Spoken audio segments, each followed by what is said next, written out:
Bon, chers amis, je vous propose de commencer cette séance qui s'avère longue, et d'autant plus longue qu'elle est suivie par une deuxième séance. Donc cette séance du 1er avril 2015 est ouverte. Je donne tout de suite la parole à Gérard Morvan, notre secrétaire annuel, pour la lecture du procès-verbal de la semaine passée. Non, ça va aller très bien. Voilà, bonjour à tous. La semaine dernière, il y avait une séance commune avec la Fondation de l'Avenir consacrée aux innovations en chirurgie pédiatrique et fétale, sous la coprésidence de Georges Mention, notre président, et de Dominique Le Tourneau, le président de la Fondation de l'Avenir, et sous la modération de Guy Magalon. Jean-Marie Jouanic nous a parlé des enjeux de la chirurgie fétale de réparation des myéloméningocèles, et sont intervenus dans la discussion Sabine Sarnaki, Guy Magalon, moi-même, Daniel Jec et Georges Mention. Sabine Sarnaki nous a ensuite parlé de la chirurgie robotique, génétique, de la transition enfant-adulte et des enjeux de la chirurgie pédiatrique de demain, une vaste prospective, où sont intervenus dans la discussion Philippe Montupet, Alain Wurtz et Daniel Jec. Ensuite, Franck Duteuil de Nantes nous a parlé de la neurochirurgie, de la reconstruction de l'enfant, quelles limites pour quels résultats, avec des questions de Michel Germain et de Jacques de Saint-Julien. Véronique Martineau-Duquesnoy a continué avec une communication intitulée « La chirurgie sans cicatrice est-elle possible en chirurgie plastique pédiatrique ?» et sont intervenus à nouveau Michel Germain et Philippe Marc. Enfin, Brigitte Pittet a conclu la séance par une communication consacrée à la reconstruction crânio-faciale dans un contexte humanitaire, avec des photographies vraiment impressionnantes. Et Michel Germain et Véronique Martineau-Duquesnoy ont pris la parole. Merci. Très bien, merci Gérard. Le procès-verbal est soumis à l'approbation. Quelqu'un veut faire une remarque? Oui, Monsieur Chapuis.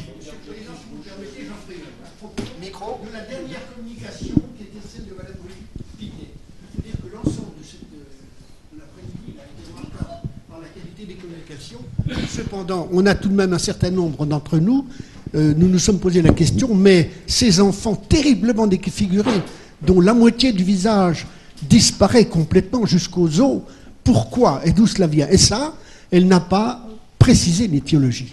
Or, cette maladie, le NOMA, il faut le savoir, est très ancienne, puisqu'elle a sévi en Europe jusqu'au début du 19e siècle. Et ensuite, c'est concentré principalement dans les pays, en particulier subsahariens, et nous a donné justement des exemples. Et tout ceci est tout simplement dû à un mélange de germes, de virus, etc., chez des enfants dénutris, profondément dénutris, et qui entraîne une stomatite gangréneuse foudroyante, et qui mange petit à petit une partie d'ailleurs du visage, nous a montré. Mais ça aurait été intéressant de dire, voilà le résultat de cette maladie, à quoi elle est due, et on est d'ailleurs sidéré de voir à quel point ces germes et tout cela peut être destructeur. Voilà, alors, Monsieur le Président, je pensais que c'était utile, puisque nous étions quelques-uns à nous interroger à la sortie.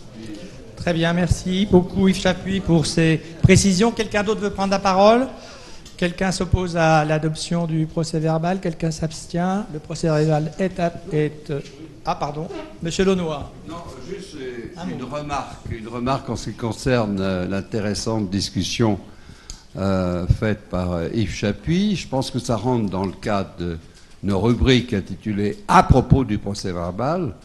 Et je pense qu'il serait bon que lors de la prochaine séance, Yves Chapuis présente cela avec des données, avec des diapos, pour que ça soit inscrit au procès-verbal. Bon, on ne met pas la proposition au vote, mais elle est adoptée de principe. Yves, vous voulez réagir? Mais non, mais je pense que j'ai dit ce qu'il fallait dire et que j'enverrai un petit mot, comme il est d'usage, à nos secrétaires annuels. Très bien, merci. Merci. Donc, procès-verbal adopté. Alors, les informations maintenant. Donc, je vais vous faire une petite information par rapport à la réunion de Nancy, le déplacement à Nancy au mois de mai. C'est le 20 mai, c'est ça? 19 et 20, oui, on arrive le 19 au soir pour la séance le 20 et retour le 20 au soir. Alors, il y a des petits problèmes d'inscription, semble-t-il. À l'heure actuelle, une vingtaine de personnes sont inscrites. Je ne vais peut-être pas les citer, ça va nous allonger la séance. Vous pourrez les consulter auprès du secrétariat. Mais vous êtes tous invités à venir visiter l'école de chirurgie nancéenne, qui est très en avance par rapport à ce qui se fait actuellement dans notre pays et qui est bien encadrée et qui a besoin, je pense, du soutien et de la visite de l'Académie de chirurgie. Alors, pour vous inscrire, vous avez eu déjà des relances. On va faire une nouvelle relance cette semaine par informatique. Je vous rappelle que vous devez renvoyer ce bulletin via votre ordinateur et vous inscrire dans un des 3 hôtels pour avoir votre nuit assurée sur Nancy. Nous serons accueillis et nous logerons au centre-ville de Nancy. Et le matin, pour aller visiter les sites que nous devons visiter, nous prendrons le tram nancéen, ou la voiture pour ceux qui seront en voiture, pour monter sur la colline de Brabois. Et ensuite, nous pourrons redescendre, c'est très commode avec le tram, pour prendre le train. Voilà, l'information est donnée. Je passe maintenant la parole au secrétaire général. 2 informations très courtes, puisque la séance est très, très importante. La première, c'est que vous savez que nous sommes invités par l'OSAC à sa réunion de Carhaix le 19 juin. Il invite complètement 20 académiciens et il organise maintenant le voyage pour avoir les prix les plus bas possibles dans l'avion. Il convient donc que ceux qui veulent venir s'inscrivent dès maintenant. La seconde information, je dispose... Non, c'est gratuit. La seconde information concerne les pouvoirs que je tiens à la disposition de tous ceux qui sont présents aujourd'hui. Ils ne pourront pas être là mercredi prochain pour l'Assemblée élective. Très bien. Merci, Monsieur le secrétaire général.